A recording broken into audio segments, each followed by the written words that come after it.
Le syndicaliste Laurent Berger, ancien dirigeant de la CFDT, je sais pas si vous vous souvenez de lui, on le voyait un petit peu partout, dans la réforme des retraites, etc. Dans tous les combats, le mec était dans tous les combats.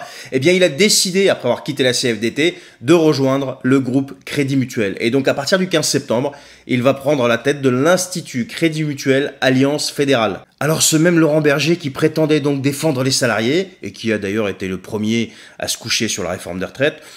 Après, moi je pense pas qu'il s'est couché, je pense que c'était d'avance, c'était prévu tout ça, donc ils avaient manigancé ça entre eux.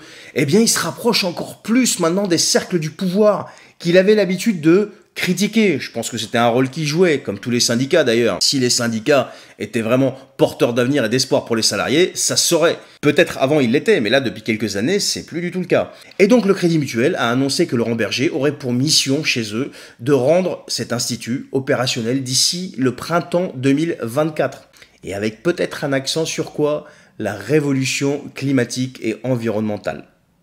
Donc on a un mec qui est à la tête d'un syndicat, qui s'appelle Laurent Berger, qui est passé de soi-disant défenseur des salariés, des pauvres et blablabla, à un acteur majeur de quoi? Eh bien de l'establishment financier. Donc voilà. Je sais pas quoi en penser. Bon allez, vous pouvez toujours chanter l'international, ça vous remontera un petit peu le moral. Salut!